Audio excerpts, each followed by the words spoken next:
लगातार रहने के लिए चैनल को सब्सक्राइब करें और प्रेस करें बेल आइकन।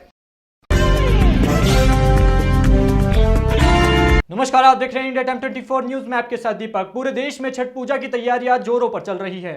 कई नए घाटों का निर्माण किया जा रहा है तो कहीं पुराने घाटों को सजाया जा रहा है। छठ पूजा की तैयारी की विशेष खबरें आप तक पहुंचाएंगे, लेकिन इससे पहले आइए सुनते हैं कुछ समाजसेवी और नेताओं ने इस धार्मिक पर्व के उपलक्ष्य में क्या कुछ कहा।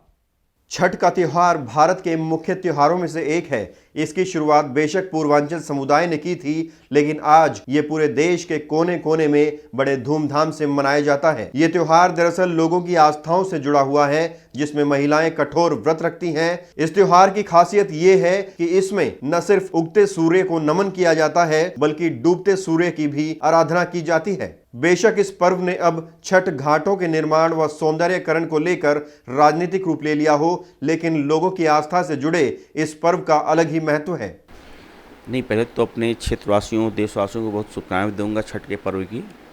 ये छठ पर्व बेसिकली बिहार का पर्व है और यहाँ की जो लड़कियाँ हैं, जो बहुएँ वो बाहर गई हुई है, वहाँ उन्होंने छठ की प्रथा चलाई हुई है और लोगों की बहुत आस्था इसके अंदर है। बहुत लोगों को इससे फ़ायदा होता है और ये हिंदुस्तान में नहीं, ये विदेश में ही मनाया जा रहा है। अमेरिका में भी, ब्रिटेन में भी, जहाँ जहाँ लड़कियाँ गई हैं मना रही हैं और इससे लोगों को बहुत उसका फल बहुत अच्छा, जो उनकी मान्यताएं सारी पूरी हो रही हैं। बिहार ये एक ऐसा प्रांत है कि जहाँ अभी लोग कहते हैं कि उगते हुए सूरज को नमस्कार करते हैं, लेकिन बिहार ऐसा है जहाँ डूबते हुए सूरज को लोग नमस्कार कर रहे हैं और इसका काफ़ी महत्व है। ये सबको करना चाहिए, बहुत आस्था का पर्व है। मैं संजीव सोलंकी, अध्यक्ष अंतर्राष्ट्रीय मानव अधिकार संगठन दिल्ली प्रदेश। मैं सभी देशवासियों को छठ मैया की पर्व की बहुत बहुत बधाई देना चाहता हूँ। पूर्वांचल के मेरे सारे भाई बहन जो भी इस वक्त पूजा करते हैं, वो सूर्य देव को अर्घ देते हैं। उनका सुबह रात से सुबह तक वो पानी में खड़े रहकर उनकी उपासना करते हैं। बहुत ही कठिन पूजा है और मैं उन सबको बधाई देता हूं कि वो इतना कठिन तपस्या करके भगवान को प्रसन्न करके देश के लिए, उन्नति के लिए, अपने परिवार के लिए कामना करते हैं। तो हम भी उनके लिए कामना करते हैं कि उनका सब कुछ कुशल मंगल हो और देशवासी सभी हर्षोल्लास से छठ मनाएं। देखिए, ये एक आस्था का पर्व है। पूरे आज हिंदुस्तान में नहीं, पूरी दुनिया में इसको मनाया जाता है और एक ये तपस्या है एक किस्म से। ये बहुत कम जगह देखने को मिलती है। सूर्य उदय पे तो सभी पूजा करते हैं, लेकिन इस पर्व में सूर्य अस्त पे भी पूजा की जाती है। इस पर्व को ज़्यादातर महिलाएं करती हैं, जो एक 72 घंटे पहले से ही व्रत रखना शुरू करती हैं और फिर छठ के दिन सूर्य अस्त और अगले दिन सूर्य उदय पे इसका समापन होता है। ये आस्था का है, एक सबका भाई अपनी अपनी आस्था के साथ जुड़ा हुआ पर्व है। बहुत मशहूर पर्व है, बहुत अच्छा है। मैं रमेश राणा, भाजपा नेता, पालम विधानसभा। सभी देशवासियों को छठ पूजा की हार्दिक शुभकामनाएं देते हुए, और ये कैलाशपुरी चौक पर हम 6-7 सालों से लगातार छठ पूजा का आयोजन करते आ रहे हैं और इसमें ज़्यादा से ज़्यादा संख्या में यहाँ पे आए और अपना उसको अच्छी तरह उसकी शोभा बढ़ाए। अब आइए आपको सीधा लेकर चलते हैं हमारे संवाददाता परवीन के पास, जो कैलाशपुरी चौक के छठ घाट पर मौजूद है। परवीन, छठ की तैयारियों को लेकर कैसा माहौल है और क्या कुछ चल रहा है वहां पर? दीपक, इस वक्त हम पहुंचे हैं कैलाशपुरी चौक पर, जहां छठ पूजा की तैयारी की जा रही है। 2 तारीख को पूरे देश में छठ का त्यौहार बड़े धूमधाम से मनाया जाएगा और अब ये सिर्फ पूर्वांचलियों का त्यौहार नहीं रहा है, बल्कि इसका स्वरूप बदल चुका है। ये राष्ट्रीय त्यौहार बन चुका है और देश में नहीं बल्कि विदेशों में भी ये त्यौहार बड़े धूमधाम से मनाया जाता है। ये जो मेरे पीछे आप एरिया देख रहे हैं पूरा, ये वो जगह है जहाँ पिछले 7 वर्षों से छठ का कार्यक्रम बड़े धूमधाम से किया जाता है, जिसमें हज़ारों की संख्या में लोग पहुँचते हैं। और ये तैयारियाँ जो आप देख रहे हैं, छठ की तैयारी चल रही है। ये घाट है जो छठ बनाने के बाद जिसे भर दिया जाता है और अब जैसे कि 2 तारीख को पूरे देश में छठ का त्यौहार बनाया जाएगा, तो इससे इसकी मिट्टी जो है निकाली गई है और चारों तरफ आपको यहाँ नज़ारा दिख रहा होगा कि किस तरह से यहाँ साज सज्जा का काम चल रहा है, तैयारियाँ चल रही हैं। रंगारंग का कार्यक्रम भी होगा और छठ एक ऐसा त्यौहार है जिसमें न सिर्फ उगते सूरज की बल्कि डूबते सूरज की भी आराधना की जाती है, पूजा की जाती है। कुछ लोग मेरे साथ हैं जो यहाँ पूरी तैयारियाँ करवा रहे हैं, उनसे हम समझेंगे कि क्या कुछ यहाँ चल रहा है और कैसे इस त्यौहार को खास बनाने वाले हैं आप। ये सूर्य देव भगवान का आराधना होता है। इसको छठ पर्व के नाम से मनाया जाता है। ये पूर्वांचल से शुरू हुआ और आज के समय में ये पूरा अंतर्राष्ट्रीय पर्व हो गया छठ त्यौहार।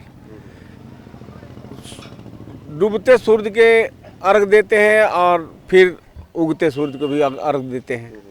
छठ पर्व का मतलब है जब सूर्य देव का जन्म हुआ और उनकी माता जी ने उनको 5 दिन अपनी घर के अंदर, जैसे हम लोग सोरी कहते हैं, उसके अंदर रखा, तो वो उसके ताप से वो नहीं रख पाई और छठे दिन उन्होंने उनको बाहर निकाला, जिससे पूरी धरती प्रकाशमान हुई।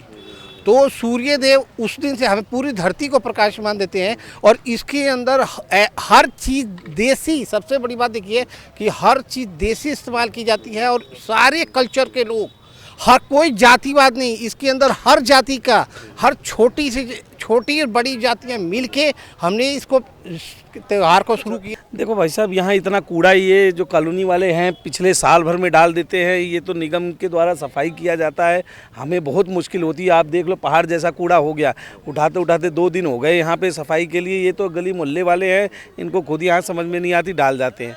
और ये तो हमारे जो मेयर साहब हैं, डिप्टी मेयर साहब कुलदीप सोलंकी जी और निगम पार्षद इंदर कौर जी द्वारा इसका सफाई अभियान चलाया गया है। और साथ में आज 3-4 दिन से लगे हुए हैं।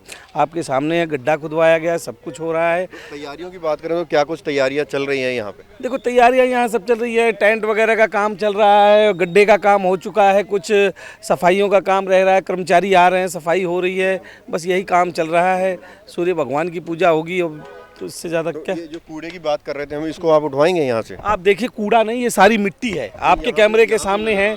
ये जो कूड़ा है इसको हम 1-2 डंपर उठाएंगे और उसके बाद इसको अभी जो इसके अंदर से मिट्टी जो इसके अंदर से जो मिट्टी है ये निकाली जाएगी, उसके ऊपर रखा जाएगा। और फिर हमको यही मिट्टी की ज़रूरत पड़ेगी इस गड्ढे को भरने के लिए। तो हम यही मिट्टी उठा के इस गड्ढे को हर साल भरते हैं। कोई ऐसा हादसा ना हो, कोई बच्चे गिरे ना, हम तुरंत इसकी व्यवस्था करते हैं। सारी सहयोग किस किस का रहता है? 7 सालों से ये कार्यक्रम हो रहा है, किस किस का सहयोग रहता है? देखिए, इसमें सहयोग को तो पूरी छठ कमेटी टीम का है, पूरी टीम है इसकी। छठ कमेटी का नाम पूर्वांचल प्रवासी सहयोग मंच रजिस्टर्ड है और पूर्वांचल संपर्क समिति भी है। ये दोनों समितियां मिलकर रजिस्टर्ड काम करती हैं। और कुछ यहाँ के निगम पार्षद जी हैं, उनका है, और हमारे डिप्टी मेयर कुलदीप सोलंकी की लगती है। फंडिंग कहाँ से? फंडिंग देखो, ये छठ के जो टीम है ना, इनकी फंडिंग है। जो भी फंडिंग मिल रहा है छठ की टीम का है। खाली ये गड्ढा उड्डे का जो काम है निगम द्वारा किया जा रहा है, और तो सारी हमारी टीम ही फंडिंग का करती है। तो पूरी जानकारी दे रहे थे डब्बू जी, बता रहे हैं कि किस किस का यहाँ सहयोग रहता है। पिछले 7 सालों से इसी तरह से यहाँ कार्यक्रम आयोजित किया जाता है। और साथ ही साथ पूजा की प्रक्रिया भी बताई, किस तरह का व्रत महिलाएं रखती हैं वो भी बताया, और इस पूरे त्यौहार का महत्व क्या है ये भी इन लोगों ने यहाँ बताया। और साथ ही हम आपको बताना देना चाहते हैं कि जो यहाँ 2 तारीख का नज़ारा होगा वो वाकई देखने लायक होगा। हज़ारों की संख्या में लोग यहाँ जुटेंगे, सैकड़ों की संख्या में जो महिलाएं आएंगी, उनका व्रत होगा और वो पानी में खड़ी होंगी, और पूरी प्रक्रिया 2 तारीख को यहाँ आपको देखने को मिलेगी। दीपक, ये थे हमारे संवाददाता प्रवीण, जो कैलाशपुरी चौक से छठ के पावन पर्व को लेकर क्या कुछ तैयारियां चल रही है इसकी जानकारी आप तक पहुंचा रहे थे। हालांकि 2 तारीख को जब छठ का पर्व मनाया जाएगा, उस दौरान भी हम तमाम घाटों की खबरें आप तक पहुंचाएंगे, क्योंकि यहां खबरों का सिलसिला कभी नहीं थमता। आप बने रहिए हमारे साथ और देखते रहिए इंडिया टाइम 24 न्यूज। नमस्कार। खबरों से खबरदार रहने के लिए चैनल को सब्सक्राइब करें और प्रेस करें बेल आइकन।